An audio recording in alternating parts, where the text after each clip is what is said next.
Good evening, everybody. Happy long weekend to you, and welcome to Woodbine Mohawk Park Saturday night special. Straight ahead, we've got a grade 11 race program this evening. Leg 2 of the Ontario Sire Staked Gold Series for the 3-year-old Colt Pacers. An even dozen going post route tonight in the 2 divisions, and no real standout in there. That's going to be a lot of fun. Some more rookies in action. 2-year-old Colt Pacers, couple of overnight races there in prep for their first gold event coming up 1 week from tonight as well. We've got a preferred 2 pace, filly and mare preferred. Going to be a lot of fun tonight. Great weather to go along with it, and a great co-host with me here in the studio as well. The one, the only, Randy Waples, as we look forward to another great program here tonight, Randy. But let's look back to last night south of the border before we get going. Big night there. We had the Messenger Stake, first jewel of Pacing's Triple Crown, and a good night for Canadians too on the undercard. Yeah, no, it's definitely Canada was a big presence down there, and came out of it, in good shape. Interesting to see that, Mona Lishi seems to be right back into that kind of, the last start here was amazing, and now she's back winning there again. Take it away, Greg. Yeah, so we're going to get to her in a minute. Let's look at the last martini. Doug McNair, he was jet-setting last night. He was there. He's back here tonight, but just briefly. And he'll be going right back down south of the border tonight to New Jersey. But here he is winning with the last martini in the MGM Philly Pace, and a first up win at Yonkers. That is not easy to do, especially at this level. Gets it done for trainer Jared Bako, the Ontario native. And this filly, who's one of the best in North America, gets it done. And here's the aforementioned Mona Lishi. Now, we've seen what she can do here on the big track for quite some time, Randy. So really cool to see her be able to travel south of the border and be just as effective on the half-miler. Yeah, it'd be nice to see, a few people south of the border get an idea just how good she is, because she really is a crackerjack of a horse. It's amazing how, great of a job that Blake has done with her, but even more kudos to Blake is how he's brought her back into her 3-year-old year. That's not exactly an easy thing to do, and he's definitely far exceeded any expectations. And she didn't hit the ground running, so to speak, this year immediately. It maybe take her a start or two to really find her stride, but now she is the Mona Lishi that we expected. And here is that $200,000 MGM Grand Messenger final. And Dexter Dunn getting it done here with Twisted Destiny, just narrowly holding off Dandy Ideal. A good finish there, yeah, bang bang finish, and nice effort from that one to get it done. Dexter, good night. He won on the undercard as well with Super Chapter in the Yonkers Trot. So that's what happened last evening. Tonight at the Meadowlands, big program too. We're going to talk a little bit at the end of the show about that, but we've got a look ahead to tonight and see what's in store. Last night was kind of what we've seen recently, right? With a little bit of a bias, I think, for the most part, for speed again. You had to be up kind of at least in the middle half of the field primarily. Yeah, for sure. I mean, it's just, it's fortunate that we get to race on a track like that, like this. Sometimes it's unfortunate as well, because the speeds that they go there, it's just really hard to catch them. But we are starting to see, a little bit more in the fifths. There was a few, and usually when we only go back to fourth, the odd time we do see the odd 6, but we got, we got 3 5s in there, so that's a little bit better. Yeah, we had one race last night, 2-5 right across the track, within about a neck at the wire. It was a great finish. Let's hope we see a little bit more of that tonight. I think we've got the type of program where we could, pretty contentious races overall, including those gold divisions tonight, the pair of them. Short fields, but very competitive, no standout in the division, so we're going to talk a little bit more about that. But let's dive into things tonight. Let's start looking at some of the races that we're going to cover. Fortunately, I thought maybe the best betting race of the night right here in the opener. It's still a good betting race, but we lose 2 to scratches, those being Tyga Hanover and DA Loveboat.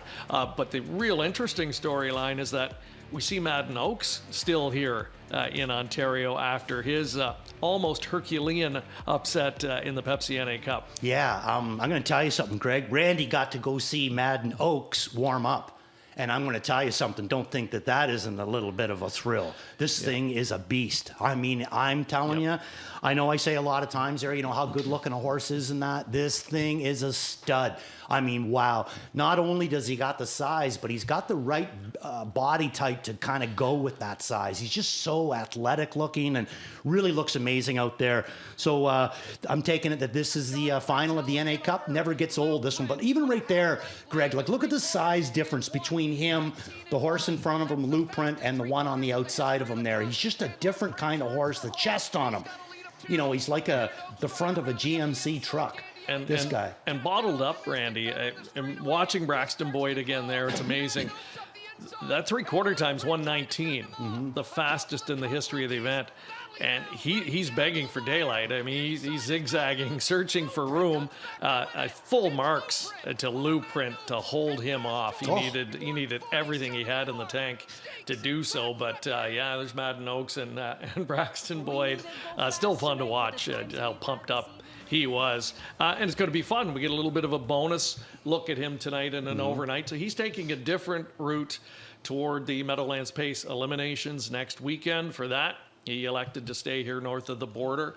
And we understand, I think you talked to Mark Capone, who's still here briefly. I don't know if you got a bit of insight as to why that decision was to leave him here. No, I didn't ask. I just more or less asked him. I was kind of curious how he got his hands on him to begin with, So he was kind of telling me, how he, ended up buying him and that. And, just the way that he's trained down and how he had him hung up and that. Very, very interesting man, Cameron's dad, Mark Capone.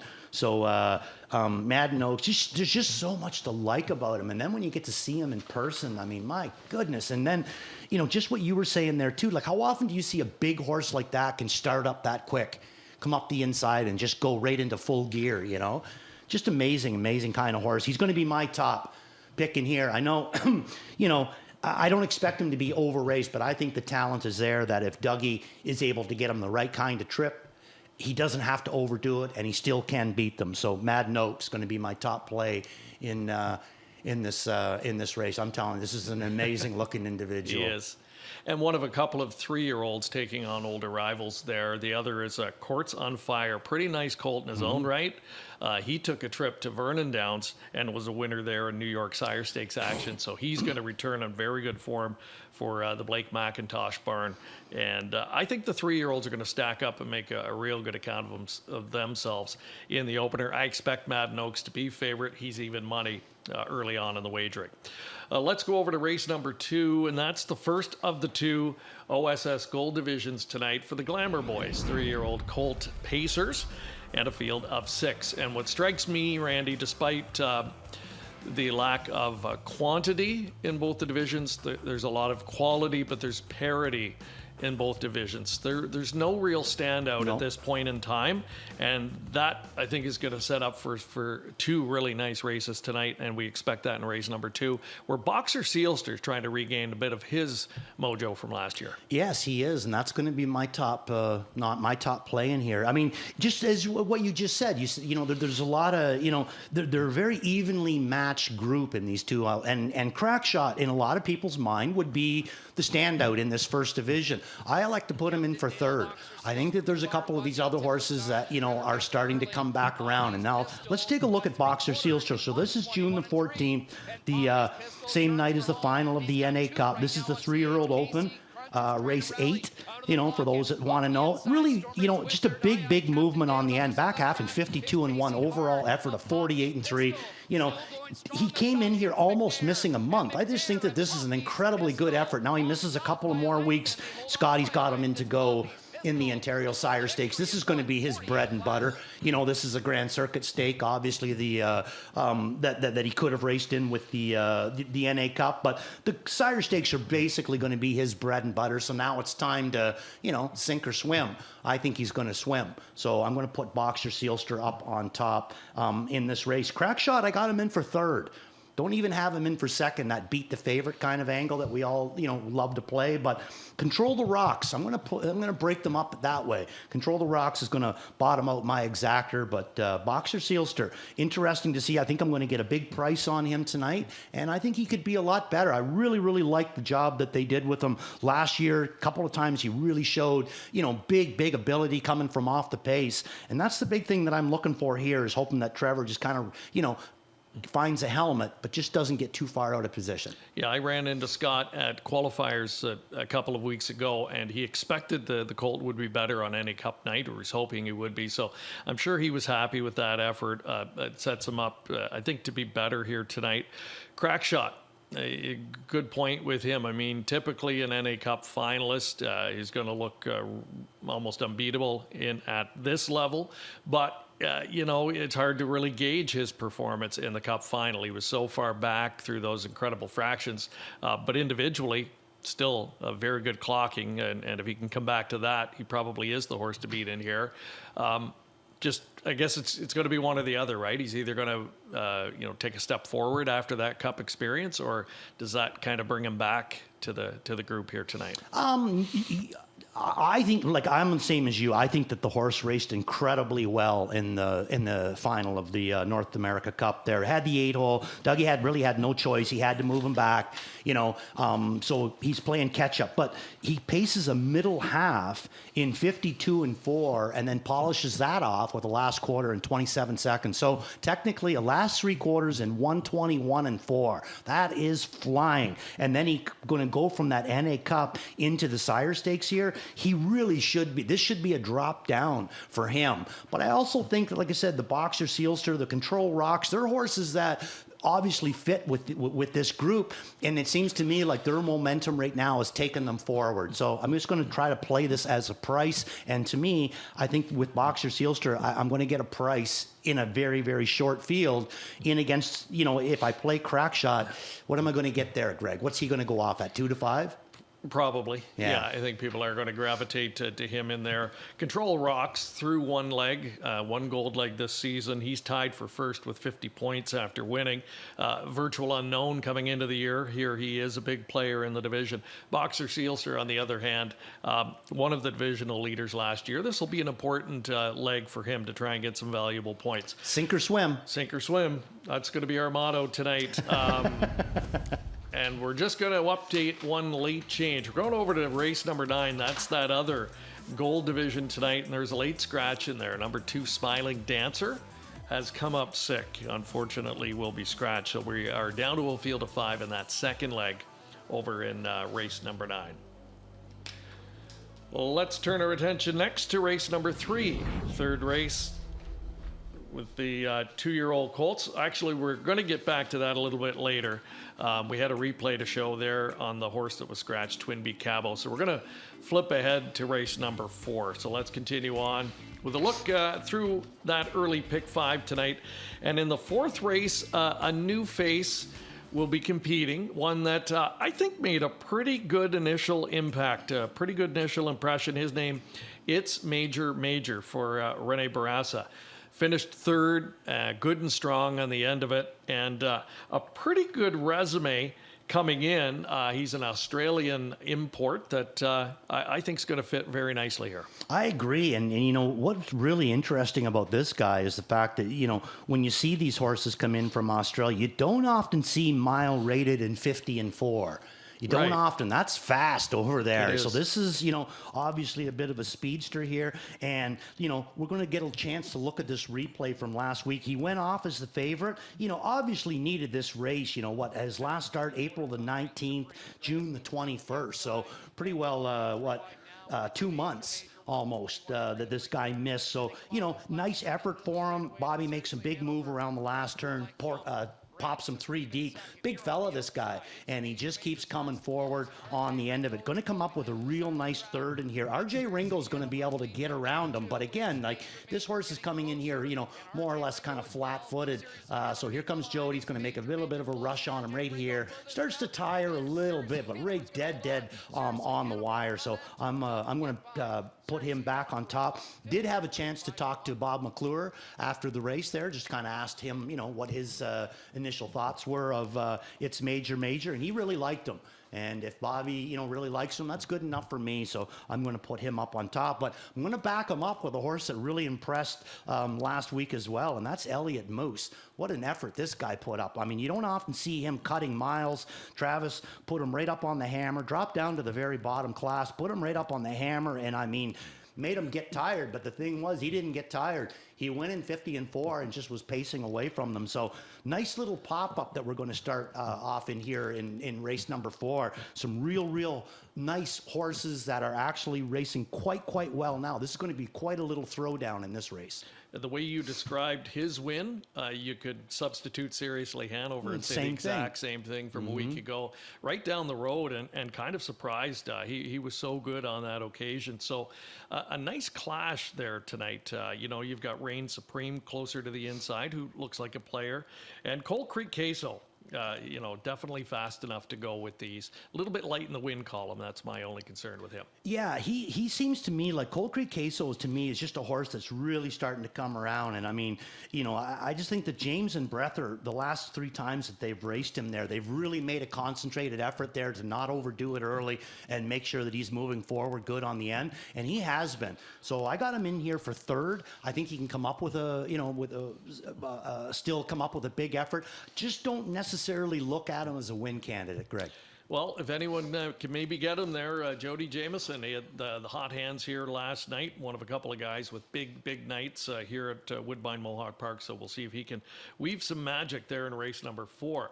Let's move over to race number 6. This is going to start the late pick 5 tonight. It is one of those 2-year-old overnight races that we're going to take a look at.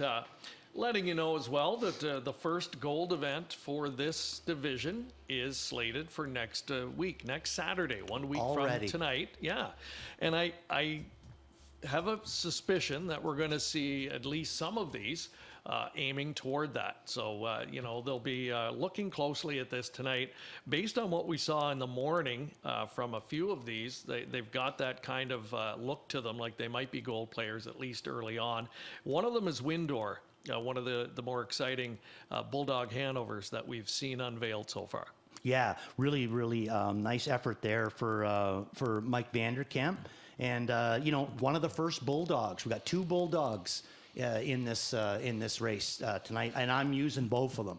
Windor is I'm going to put him in for 3rd. Simply, I like the way the big 54 mile in his last, he polishes it with a 26 and change quarter, was a winner, easy winner in his qualifier up at Grand River before that, but does draw the rail. Sometimes the rail can be a little bit tricky, especially for a young horse, so I'm just going to I'm going to put him in for 3rd, but where I'm going to go is the other Bulldog Hanover right to the outside of the page, and that's the 7-horse Lions First Bulldog. We're going to show a replay of this guy, and it's going to be the June 21st, his last charted line there. Comes home 26-4 for James McDonald. Now, the big thing that you got to realize with James is one of those kinds of drivers in the morning. You kind of got to really kind of like watch what he's doing out there, because he has always made a habit of not showing horses off in the morning, and I love that. That was the way it was taught to me, the Steve Condrens and the Bill Gales of the morning. Do not show them. Do not overdo it for no money. Why would you do that? They're going to learn more if they're still. And look at the body language on James on this one. You got 2 horses that are racing hard. James is just sitting there comfortably, just letting his horse, kind of enjoy himself on the end of it. Now look at the run out. He's right back up with him again. Again, the only guy of the 4 that has a really snug hold of his horse. So you really have to watch James out there. I watched him, and I think that myself, I thought that this horse impressed me more than anybody else. So that's where I'm going to go. Lions First Bulldog. Unfortunately, after all that work by James, he's not going to be able to enjoy it because he's out of town. But nice little pickup for Travis Cullen here. Yeah, we won't feel too bad for James. No tag days just yet. Some pretty big assignments tonight. But, nothing gets by Randy Waples, and I agree with you. you're splitting hairs a little bit when it comes to qualifiers. You're just looking for certain things, body language, etc. I liked what I saw. We should say, though, Windor second to Till the Cows Come Home. And He a huge winner mile last night. in a Tompkins Gears division in 52 and 4. But was it that Till the Cows Come Home, was he that much the best, or was it the fact that Jody gave him an unbelievable drive? It's got to be a combination of for two. sure, for I mean, sure. the drive, he got him out in the last eighth of a mile. Yeah. So, very, very big effort, but a great drive as well. So we'll have to see just exactly where he goes from there. All right, let's turn our attention now to some older pacing mares. Fillies and Mares Preferred Pace, part of our program tonight over in the 7th race. And an outstanding field of 7. A little bit's changed in recent weeks. Caviar and Cracker, she was just rolling along, dominating the Preferred here. Went to London, hauled down the Forest City Pace in her first try over the half-mile oval. In the return engagement here, surprising off-the-board finish, but probably not anything to be too concerned about. She was racing from off the pace there. That was a bit of a change from what we'd seen in recent starts. Yeah, and the other thing too is you would almost have to think with the way that she's been producing money for Ashley and Eddie, and she's been on a pretty good weekly rotation.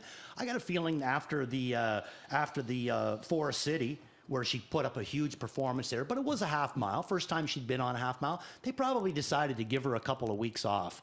Probably, and maybe not just did a whole lot with her. Maybe didn't even jog her. Maybe just turned her out for a couple of weeks. My father was big on that. Boy, if horses were racing on a 7-day rotation, but he had to do that with them, whatever. The first time he had the opportunity, he'd get you to take them to the farm, turn them out in a paddock, and don't even throw the harness on them for a couple of weeks, and then bring them in and race them that way. So maybe that's what we were seeing last week. Maybe she just Eddie knew that there wasn't a whole lot of work done with her in between that time, and they decided just to kind of race her that way. But either way, it was a good race, and I think that she's going to come up with a good one in here, but I don't necessarily look at her as a win candidate either right now, Greg. Well, you had the 1-2 finishers from that race that she was in last time out competing here. Blue Pacific, runner-up to Grit and Grace. And you talk about one that really, I think, showed people what she was in the Forest City with a surprise effort from an outside post. Grit and Grace comes right back here and wins in record time. So she's kind of proving that she's here to stay with the big girls on the circuit. She is, really one of the most impressive 4-year-old pacing fillies, to come out. Mike Nowitzki, great job done, but it's just, you could tell she was trending to this months ago. She just started all of a sudden racing in against these kinds of horses, and guess what? She was every bit as competitive with them as possible, and that was a front end trip there. Jody might take her back to the front there tonight. I wouldn't be shocked by it. But my own personal self, I find her better coming off of a helmet. So even as good as she raced there, I think there's a better way to race her. So I'm going to put her in for second. But Blue Pacific, the horse that was second to her, that's going to be my top pick in here. It wasn't that long ago that Blue Pacific seemed like she was the tough mare to beat in here. Then she kind of went through a little bit of a lull, but I like the way that she's come back. Her last couple of starts, to me, she's showing more life like she showed earlier on.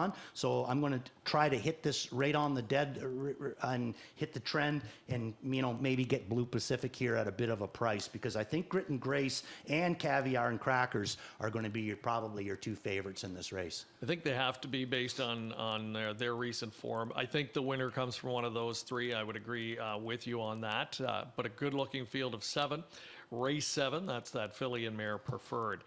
Race number 9 tonight is that second OSS Gold division, and it's shortened now down to a field of 5. Smiling Dancer, reminding you that was a late scratch. We've got the other co-leader after one leg of the Gold Division this season, Sterling Choice. He was a Gold winner back on May 24th. He tried the Pepsi NA Cup eliminations, and I think of a combination. I mean, the waters were definitely tougher there than what he had faced before, but I think the connections would be disappointed with his performance. I just don't think he was 100%, so he'll try and bounce back here. But All-Star Maniac, a crucial start under his belt last time coming into tonight. Yeah, he needed that, no doubt about it. Sterling Choice, going back to what you were talking about him, when he came on the track that night for the NA Cup there, whatever, he had the really, really watery empty out. He just looked like a horse that, wasn't on his game that night, and it just, he shows 29 seconds on the end of it. This is not his kind of, he's a much, much deeper horse than that. So I'm going to throw him in for second. Set Shot is the way that I'm going to go in here, but All-Star Maniac, I wanted to show you this one because I think he's going to take a lot of support in here. So a lot of people will probably be putting him up on top. You can see James coming again with the body language with James. He knows he's not going to get up to these two horses, so he's better off to finish third, beaten 5, as opposed to finish third, beaten half a length. He didn't empty him out. The horse is going to bounce back even better from that. That's the big reason why James does that stuff, is to not overdo it in a race, because when it comes time for them to recover the following week, they recover that much quicker because they weren't exactly completely done to the limits by him. Very, very smart driver. But All-Star Maniac, I would give him, a B+ in that effort. I'm going to pull him in for third. Set Shot is the way that I'm going to go in this race here. Doc Moore picking up Jody Jamieson in here. I think Jody and Doc could have themselves both a big night, starting with Set Shot in this race. I just wanted to get your thoughts on Stonebridge Wizard.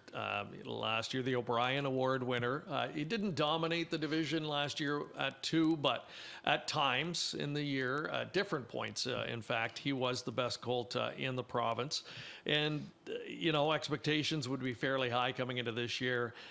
Hasn't been able to hit the board yet in 3. But when you read between the lines, I don't think his efforts are all that bad. I could really see him bouncing back tonight. And he proved last year, right, a couple of times that he could bounce back. Oh, yeah. After the Battle of Waterloo, that was as tough of a mile as any horse is going to go. He ends up getting the job done.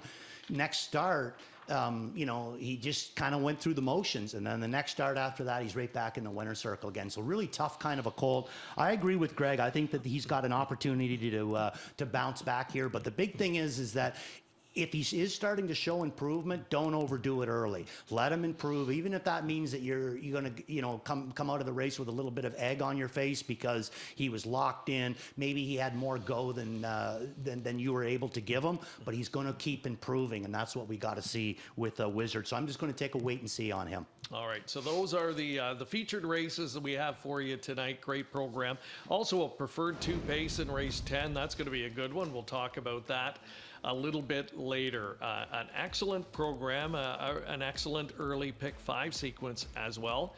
And here's how you've played it now for the second consecutive night. Am I reading this right? You're going to hit the all button in that last leg. You know what I should be doing? I should be hitting the all button in the first leg, and then that way at least it can make me keep going. Guarantee you're getting through that first leg. Yeah. So anyway, and for leg number 1, Madden Oaks is going to be my top play in there. I'm going to go 2 and 3 in there. Now, Pacino Hanover, I don't have him ranked in for second. I actually had Storm Shadow ranked in for second. So technically I should be going 2-10, but I don't, even with the 2 scratches, I still don't see Storm Shadow as a win candidate. I do see him, getting up onto the ticket, but not as a win candidate. But I do see Pacino Hanover potentially could jump up with a big win. We've seen him race at a higher class, but that's how I'm going to start it off. And then I'm keying Boxer Sealster. I'm going to take a stand on this big guy and hope that, he's ready to come up with a big effort. Race 3, again, another stand, Twinbee Stanley. This is a cattle wash. We've really liked what we've seen so far from them. Race number 4, go a little bit deeper. Elliott Moose, and It's a Major. Left Cold Creek Queso off this week. And then in race number 5, here comes the all button, Greg. I love TH Casey Crunch from the outside, but hasn't raced since June the 14th, and I'm not 100% sure just how hard Jody's going to want to race him. Bruno, no. I think he's getting to a point where he's going to come up with a big effort. He's got middle of the gate to work with. Captain Hurley, a horse that I think at some point is going to come up and do some big things. He's getting a shoeing change tonight. And the one that scares me the most in race number 5 is the 5-horse Honolulu Vacation. I think he could come up with a big effort. So that's the way I'm going in the last. Okay, we're going to wish you good luck with Thank you, that sir. early pick 5 play. Let's check the out-of-town board tonight. Big program at the Meadowlands. Going to be a real busy 3-week stretch there as they look ahead to Meadowlands Pace eliminations next week. The final, of course, in a couple of weeks. But tonight, they've got the 6-pack to get things started. Top older trotting mares in the sport. We'll see the Canadian champ Willie's home run down there, taking her show on the road. Her form's been better of late. Who is driving her tonight? Does anybody know? Because, I mean, I'm pretty sure James went to Dial Square. That's the one he drove I up believe here. I saw Tim Tetrick. On, We're really? gonna have to pull that out. I think so. I think he might have drove her when she was up here, too. Yeah. Yeah, he's going to like the form she's on right now. Yeah. Really, Well, really good. But she's going to have to be. I mean, those, Yeah. just on, producer Luke says it is The Dietrich. bionic man. You know, but on both sides of her, you know, she's got a good one on the inside, Eminem's Dream, good one on the outside, Dial Square. 2 divisions tonight of the Dave Brower Memorial FanDuel Open Pace, each worth a little more than $86,000. What a matchup this is. By the Missile, he in just an overnight race at Scioto set a track record of 47-1 last time. Irvin Hanover, his first start back in New Jersey in quite some time, and we know what he's done here in the last year and a bit. Yeah, he's been racing very, very good as well. Irvin, Coach Stefanos, that's the horse that James drove for Irv Miller, I think, Yep. and win the Breeders' Crown. You know, come right from last. Former NA Cup winner, It's My Show, and many, many more. We've got some more locals in action here in the FanDuel Open Trot, sponsored by Crawford Farms. Just a single division there, 164,000 on the line.